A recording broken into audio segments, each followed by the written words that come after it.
Bine v-am găsit, bine v-am regăsit, dragilor din Zodia Balanță, oriunde v-ați afla.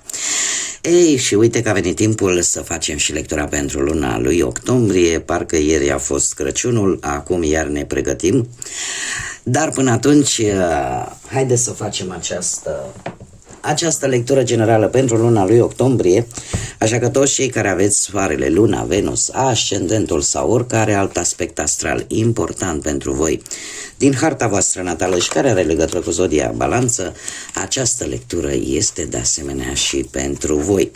Ca de fiecare dată, vă readuc aminte, voi vă construiți viitorul în urma deciziilor și alegerilor pe care voi le faceți.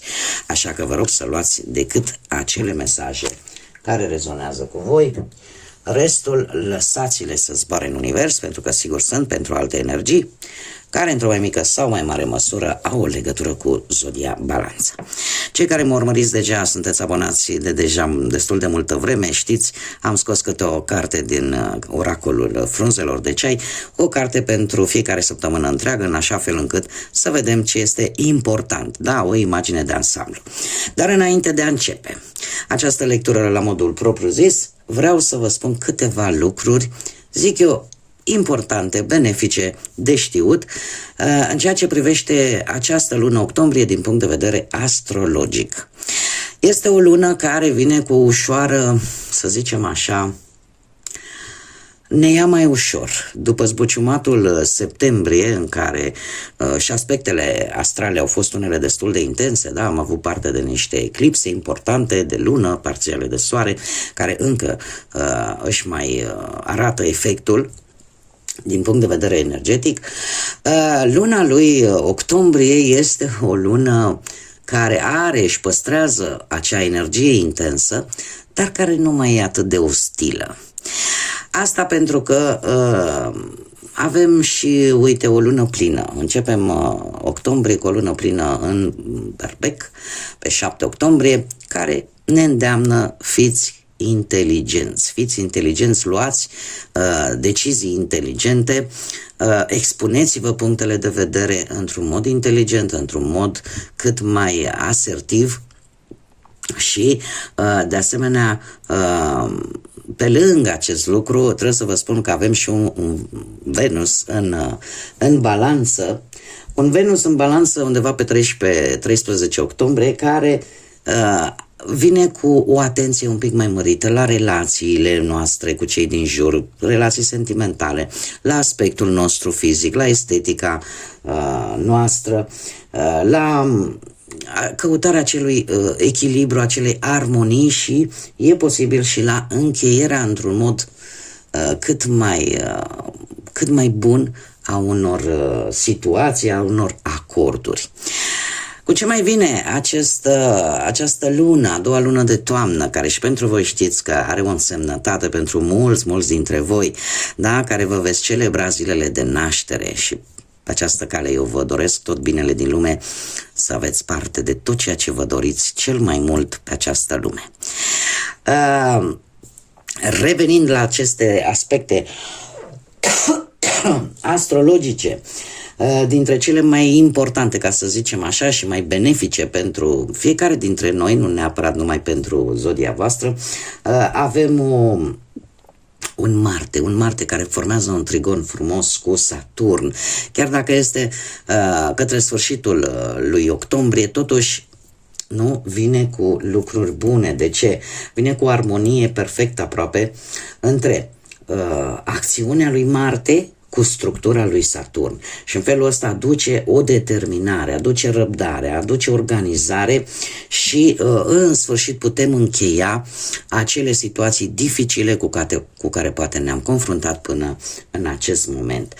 Este un moment foarte bun să se pună bazele unor proiecte, unor planuri, dar aici este mica mare diferență, planuri realiste, da? Realiste și foarte clare. Trebuie să vă spun că luna lui octombrie nu este loc de superficialitate, nu este loc de lucruri luate în joacă. De ce? Avem un Mercur care intră în Scorpion încă cu data de 6 octombrie, deci încă de la începutul lunii, care ne spune foarte clar comunicarea nu are ce să caute, o comunicare așa, luată în râs, luată în glumă, trebuie să fie o comunicare profundă, transformatoare, o comunicare clară, da? Onestă, pentru că dacă nu vom menține acest gen de comunicare, pot apărea neînțelegeri, pot apărea conflicte, tensiuni. Da? Plus de asta, ni se cere și răbdare pe planul ăsta al comunicării cu acest Mercur în Scorpion. Mai avem de asemenea și un trigon între Marte și nodul nord. Ce înseamnă asta? Că toată energia, toată cum să zic eu, dinamismul lui Marte intră pe aceeași axă cu destinul fiecăruia dintre noi. Cumva este un bun moment de-a lungul lui octombrie ca noi să putem crește la nivel personal, să trecem la acțiune, să avem acea energie necesară ca viața noastră cumva să se pună pe acel drum care ne este destinat. Mai avem de asemenea și un trigon între Marte, de data aceasta și Jupiter. Atunci când se combină, da, armonios aceste două planete, cum am mai spus, energia și acțiunea lui Marte cu marele benefic cu Jupiter, asta duce la o influență foarte pozitivă, foarte puternică, care ne dă încredere în noi, ne dă încredere în abilitățile cu care noi suntem înzestrați și asta ne poate ajuta să gândim mult mai strategic, să acționăm mult mai strategic și în felul ăsta să ne rezolvăm cele mai complexe situații cu care ne-am putea confrunta. Acum că e adevărat, octombrie nu este o lună foarte plină, cum am mai spus, în evenimente extraordinare, dar eu am ales câteva să ne formăm așa o idee pe ansamblu de cum va fi din punct de vedere astrologic această lună și avem într-adevăr niște aspecte un pic mai negative. Avem o conjuncție între Marte și Lilith, care undeva către sfârșitul lui octombrie vine cu această stare de agitație în care la un moment dat simțim nevoia să scoatem tot ceea ce ne-a nemulțumit, tot ceea ce s-a strâns în interiorul nostru, ură, răzbunare, starea asta de furie, da? Și dorința de a te răzbuna, poate, da? Este cu un pic la iveală. Da, este din acea stare de adormire pe care am avut-o destul de multă vreme, mulți dintre noi probabil, și apare această tendință de a scoate la suprafață tot această otravă care am ținut-o în interiorul nostru. Aici va trebui să avem un pic de grijă, este undeva pe 26 octombrie, se va întâmpla acest aspect astral, așa că mare grijă la cum o vom face, pentru că octombrie vine totuși cu multă diplomație și cu multă răbdare. Mai avem de asemenea și o quadratură între Jupiter și Chiron, undeva pe 23 octombrie, care e Jupiter, nu? Jupiter, planeta creșterii, expansiunii. Apare un conflict intern.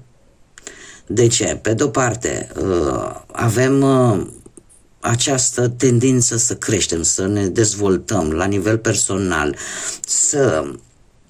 să mergem înainte, da? Este energia lui Jupiter, dar pe de altă parte vine Chiron, care spune, știi, sunt anumite situații care le-ai tot amânat, la care nu le-ai găsit rezolvarea. E momentul și ele vin.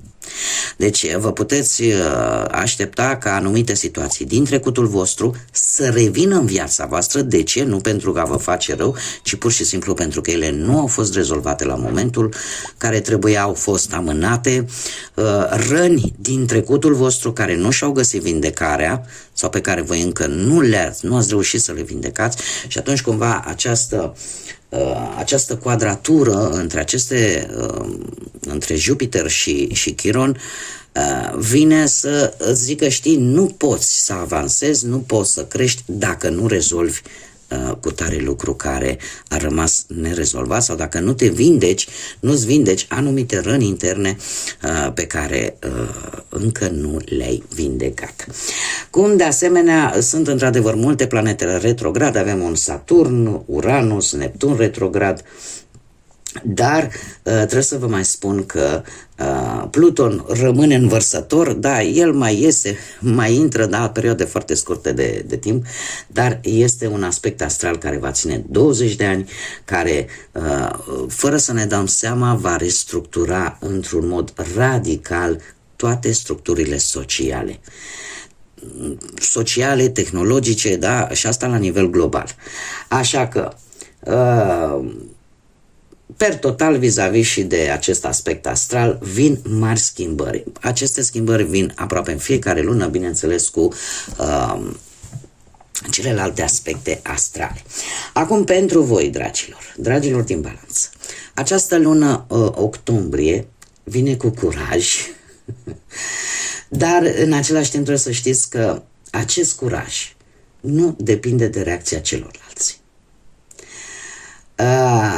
Cumva, parcă nu mai este suficient să încercați să îmblânziți lucrurile, situațiile. Acum e momentul să le și rezolvați.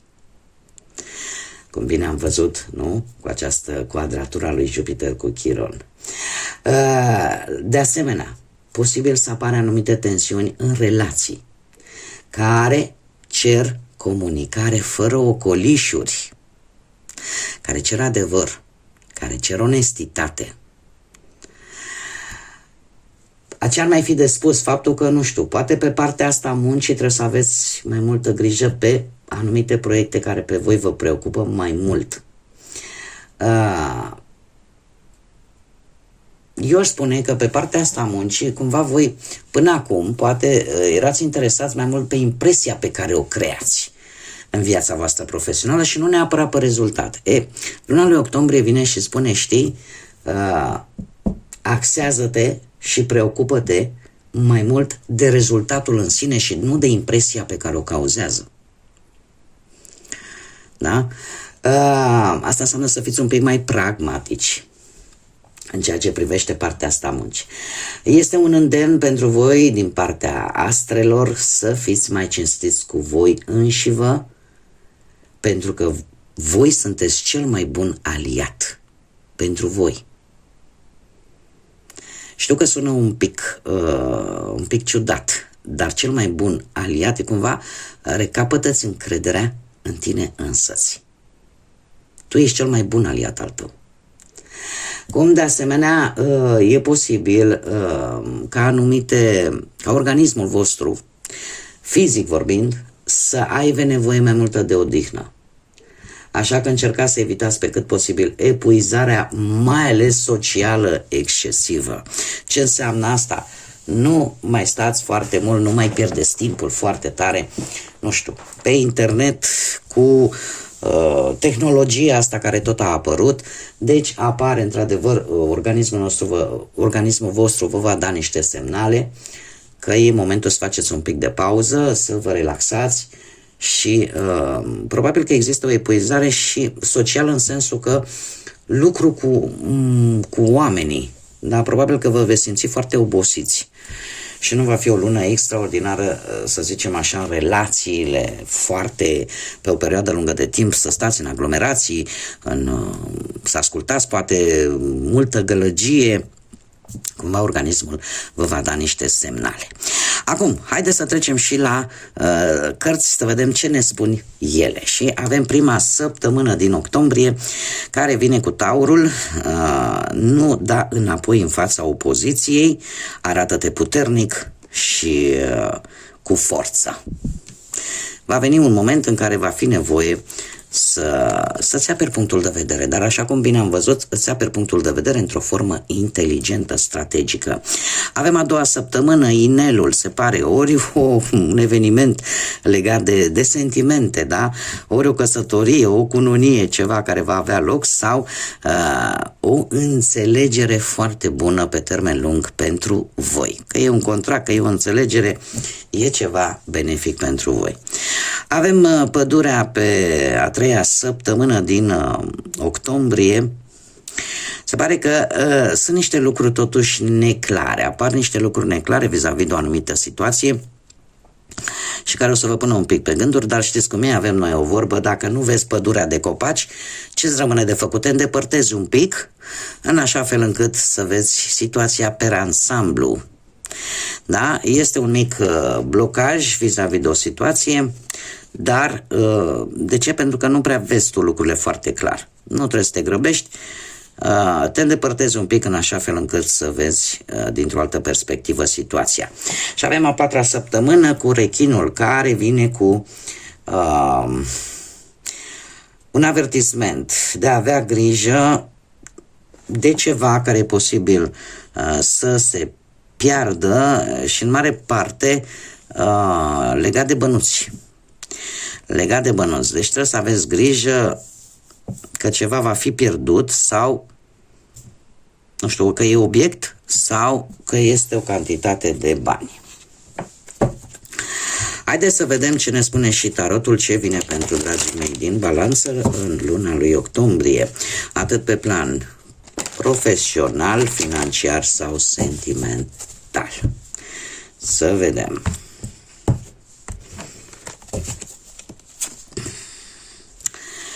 Dragilor, pe plan profesional, vă simțiți legați ori de un loc de muncă, ori de un anumit personaj de la locul de muncă care vă tot dă responsabilități și fă-o pe aia și drege-o pe aia și pe ailaltă. Și eu aș spune că lucrul ăsta vă cam doboară, atât de multe responsabilități. E posibil ca unii dintre voi, nu știu, să și primească, dacă sunteți în căutarea unui job, să primească vreo ofertă care e așa împachetat atât de bine, atât de frumos, dar care implică poate foarte multe, o supraîncărcare de responsabilități, sau e posibil să nu fie tocmai foarte bună pentru voi, să vă coste poate bunăstarea fizică sau chiar emoțională. Eu aș spune că trebuie să fiți isteți. Trebuie să fiți isteți într-un fel anume în care, eu aș zice, chiar dacă nu se dau toate informațiile, să le căutați voi, să le cereți voi. Acest 10 de bâte mie îmi spune că eforturile voastre pe care le veți face vor fi oarecum recunoscute sau vă vor ajuta să evoluați într-o manieră destul de înceată, dar eu aș spune sigură. Este, dacă vă gândiți la vreo avansare, lucrurile se vor mișca destul de lent. Dacă vorbim de oferte, nu vă grăbiți. Cereți, căutați informații. Pentru că ideea care este și care e mesajul cărților? Să rămâneți doar cu ofertele ferme, cu ofertele avantajoase. Cumva, exact ce v-am spus încă de la început pe partea asta a muncii. Trebuie să aveți mare grijă pe proiectele care dau un rezultat în sine, nu pe impresia pe care o creează ele. Știți cum e? O să fac o mică paranteză, chiar dacă știu că mă lungesc, dar îmi place să fiu cât mai explicită posibil. Imaginați-vă că, nu știu, vă vine o idee, domne, îmi deschid un magazin. Și toți din jurul tău, îți deschizi un magazin, înseamnă că o să fie așa și că o să fie... E impresia care este creată. Dar dacă tu, de exemplu, nu iei în calcul și alți factori, dom'le, de acest magazin va da randament, mă va ajuta sau va fi o groapă de îngropat bani și nimic mai mult.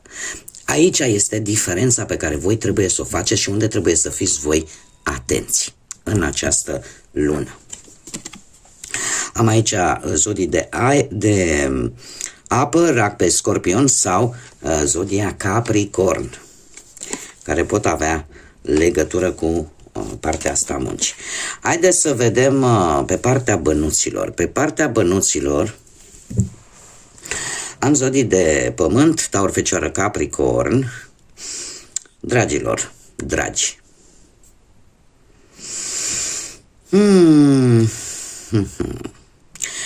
Poate că unii dintre voi aveți un ascendent într-o zodie de pământ, cum am mai spus, Taur, Fecioară, Capricorn. În cazul acesta, voi aveți niște bănuți mereu puși deoparte, fără să știe nimeni de ei, care e posibil să vă ajute într-o anumită situație, o situație în care oarecum trebuie să cheltuiți pe ceva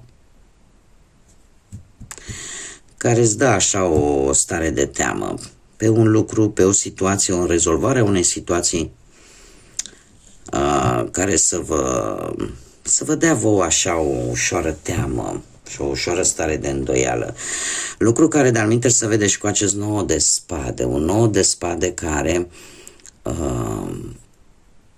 totuși e o cauză externă. E o cauză externă care vine în viața voastră din punct de vedere financiar și care cumva vă obligă să scoateți bănuții de la saltea, de acolo de unde aveți voi puși, și am precizez în mare parte pentru cei care aveți și un ascendent într-o zodie de pământ. Per general, pot să vă spun că este totuși un timp destul de bun pentru bani, adică nu este ceva negativ. Totuși există îndemnul de a face economii. Economii, de ce? Pentru că trebuie să gândiți pe termen lung. Trebuie să gândiți pe termen lung și e posibil să apară o situație care să vă cam preocupe din punctul ăsta de vedere financiar. Mare atenție, mai ales pentru cei cărora le plac jocurile de noroc. Nu este cea mai bună alegere. Și, într-adevăr, e posibil să primiți și un mic ajutor financiar din partea altor persoane.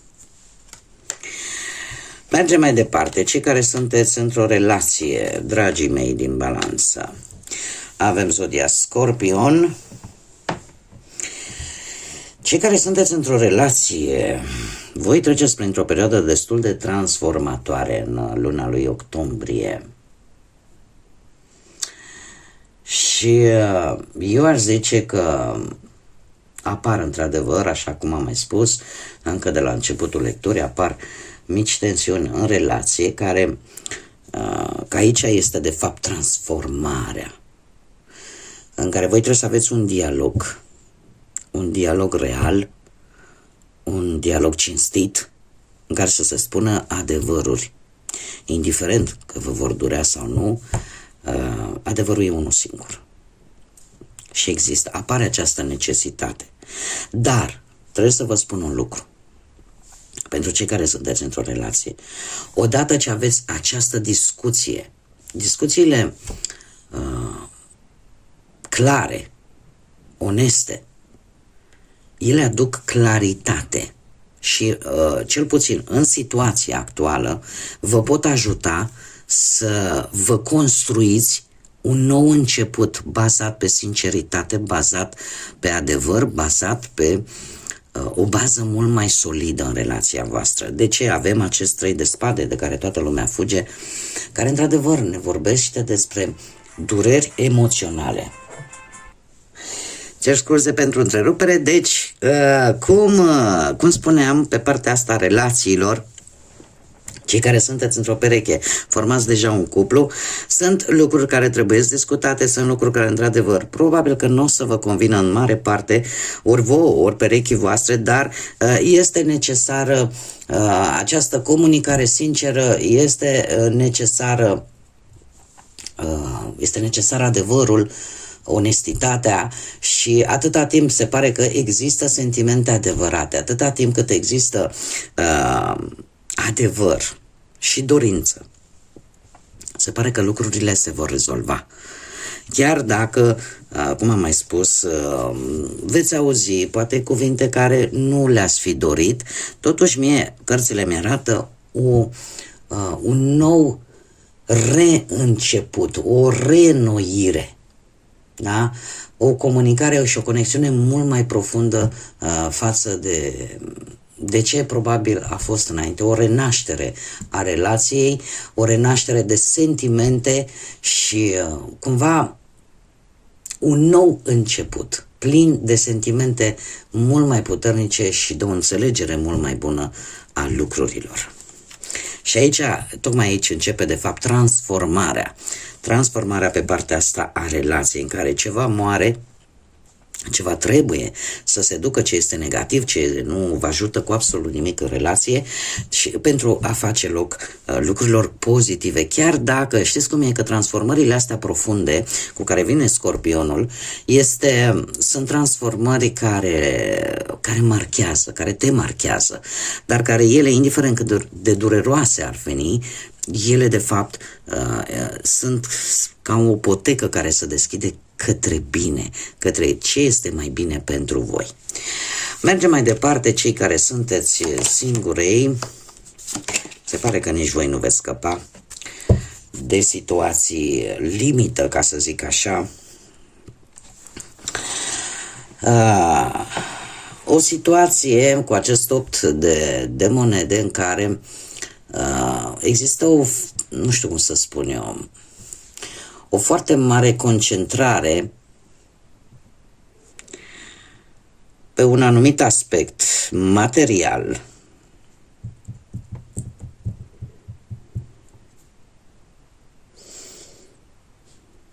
sunteți foarte atenți în această perioadă. Știu că o să ziceți, pe domne, trebuie să-mi zici de sentimente.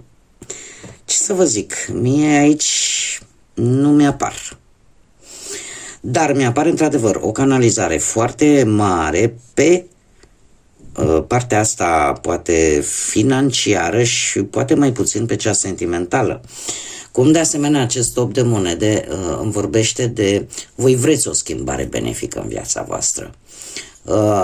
Sunteți oarecum, nu știu, foarte perfecționiști și posibil această tendință ca totul să fie foarte perfect să îngreuneze un pic lucrurile. Cert este că am aici cineva, ori foarte tânăr, care puteți fi voi, dacă vă regăsiți în descriere. Ce înseamnă asta? Acest paș de spade îmi vorbește de cineva care nu are răbdare. Îmi vorbește de cineva care, cum să spun eu, de obicei are nu poate să țină un lucru pentru sine și dă cu informațiile în stânga și în dreapta, ceea ce nu e tocmai înțelept. De ce? Pentru că lucrul acesta va isca un turn. Acum, că puteți fi voi, că poate să fie cineva mai tânăr ca voi sau să fie cineva care să aibă o atitudine copilărească pur și simplu și la nervi, la supărare, dă tot din casă, iar lucrul ăsta declanșează acest turn. Totuși, paradoxal, acest turn, într-un fel sau altul, vă arată vouă, de fapt, unde este problema. Vă arată vouă unde ar trebui să investiți timp și energie și unde nu. Este acea modalitate a Universului de a-ți arăta, uite, aici bazele nu sunt unele foarte, foarte solide. Eu aș mai spune că, cum am văzut foarte bine, acel Marte în trigon cu Saturn ne îndeamnă să punem bazele proiectelor cât mai realiste și cât mai clare. Așa că e posibil să aveți parte în viața voastră, dacă nu e sentimental, în viața voastră în general, să aveți parte de acest turn, tocmai pentru că situația în sine nu avea o bază realistă, o bază foarte clară. E posibil, nu știu, să fi cunoscut pe cineva foarte tânăr, cineva la care voi să vă fi spus oful, să fi spus lucruri personale și care, din păcate, să nu meargă pe aceeași lungime de undă ca și voi. Nu se întrevede, într-adevăr, cărțile mie nu mi-arată o posibilă relație pentru cei singuri în această lună octombrie, dar decât să intrați într-o relație cu o bază șubredă, mai bine așteptați, mai bine să se vadă oarecum fața, să cunoașteți mai bine persoanele înainte de a lua decizia să intrați într-o relație sentimentală cu ele. Haideți să vedem acum și ce inițiale de nume, prenume, pseudonim sau porecle de persoane care pot avea o importanță sau o semnificație importantă în luna lui octombrie. Și avem litera D, litera V, litera R, litera Y, litera Z, litera G, litera U și litera B. Ca și zodii, în afară de cele pe care le-am menționat până acum, avem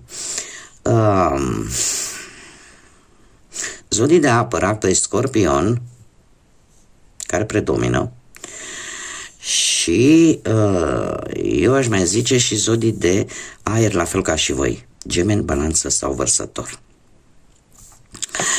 Haideți să vedem care este surpriza lunii octombrie pentru voi, dragilor din Balanță. Surpriza lunii octombrie. Care este surpriza lunii octombrie pentru dragii mei din Balanță? Și avem numărul 4, poate să fie data de 4 octombrie, poate să fie în 4 zile sau în 4 săptămâni, când voi veți, cum să spun eu, veți căuta ceva stabil. Va apărea șansa, oportunitatea unei stabilități.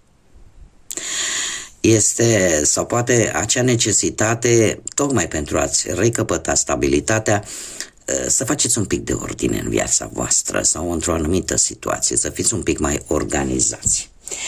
Mergem mai departe și haideți să vedem ce mesaj are Universul pentru voi, dragilor, din Balanță, în luna lui octombrie. Care este mesajul Universului pentru voi? Spune așa: fiecare situație în viață este temporară, așa că viața este bună. Fii sigur, sigură că te bucuri și că primești totul din plin. Când viața nu este tocmai atât de bună, adu-ți aminte că nu va dura o veșnicie și că cele mai bune zile sunt pe drum. Este de fapt un îndemn că nimic nu este etern, da? În viața asta noastră umană, și că trebuie să ne bucurăm totuși de viață și că la un moment dat toate furtunile care pot veni de-a lungul vieții noastre, la un moment dat se termină, trebuie să aibă un început și un sfârșit. Și atunci să nu cădem în această plasă în care să nu mai gândim către viitor, să nu mai vedem ziua de mâine. Este un sfat foarte bun, un mesaj foarte bun și eu zic că nu numai pentru voi, pentru oricine, să ne amintim că nimic nu durează o veșnicie în viața asta noastră pe pământ și că chiar și atunci când traversăm situații complicate, să nu uităm că vor veni și zile bune, va veni soare și pe strada voastră sau pe strada fiecăruia dintre noi la un moment dat. Bun, dragii mei, cam atât am avut pentru voi pentru această lună lui octombrie. Desigur, noi o să ne mai revedem de-a lungul lui octombrie pe lecturile săptămânale, dar până atunci eu vă doresc în primul și în primul rând la mulți ani. La mulți ani tuturor balanțelor care își vor celebra zilele de naștere, să împliniți ani frumoși, sănătoși, plini de tot ceea ce voi vă doriți, să aveți o lună cât mai plină de multă energie pozitivă, de multe gânduri bune și eu personal vă doresc să aveți multă lumină în suflet, în gânduri și desigur, de multă iubire. Până data viitoare, când ne vom reîntâlni la următoarea lectură, tot binele din lume și, ca de obicei, să fiți iubiți, dragilor.